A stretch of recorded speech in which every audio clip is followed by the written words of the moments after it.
The imaginary friend is a very familiar movie trope with deep roots in culture and psychology. One could argue that it forms the very basis of storytelling. At the same time, an imaginary friend can be seen as an indication of psychosis. 3,000 Years of Longing and I'm Thinking of Ending Things are two great films that stand on opposite sides of the fence, separating creativity from mental illness.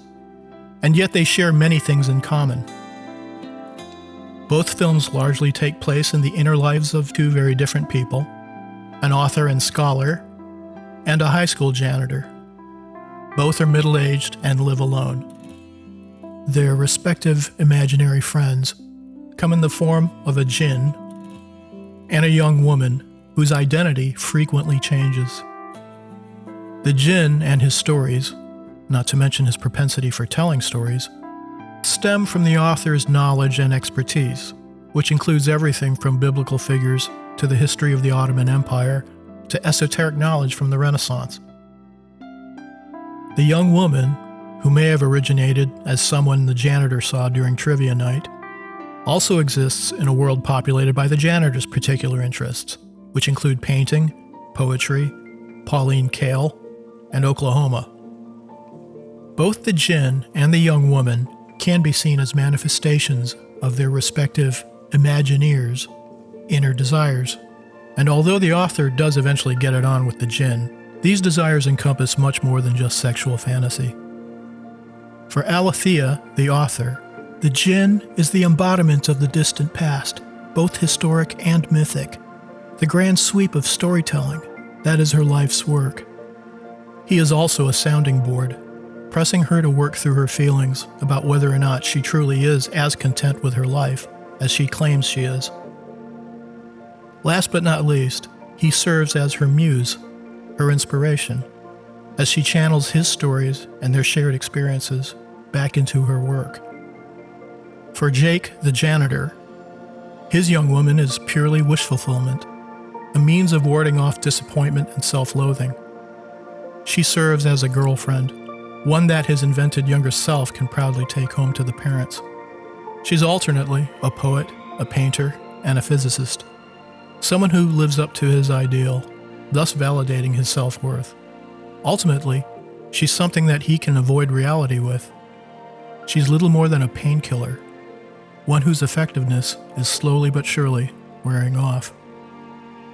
Alethea and Jake relate to their respective invented companions quite differently.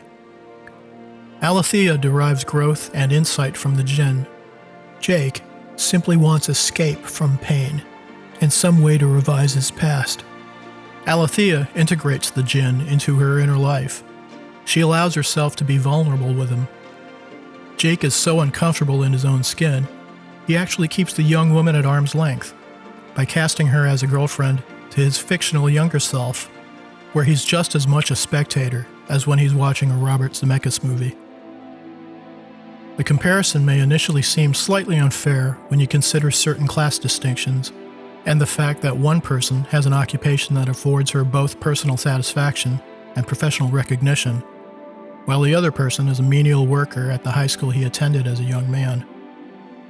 But if you can look past socially sanctioned hierarchies and standard cliches about what constitutes success and failure, there's absolutely no reason why Jake couldn't integrate his rich imaginative inner life into his waking reality and create a more balanced life for himself. Alethea has suffered tragedy as well. Her husband betrayed her, and she lost a child. She has the opportunity to be just as insular and defeated as Jake, but she doesn't respond to the djinn's wish-granting pressure with anything as mundane as, "I wish I had a boyfriend." She considers the djinn's arguments, her inner dialogue, thoughtfully and honestly, and with humor, which is something that Jake seems to lack. Coincidentally, the differences between Alethea and Jake are reflected in studies concerning the differences between single women and single men as they grow older. Generally, single women tend to thrive when living alone, while single men are less content and more prone to mental illness as they grow older. That could possibly change as cultural norms evolve and greater numbers of men and women grow comfortable with living single later in life without the stigma that it held for previous generations.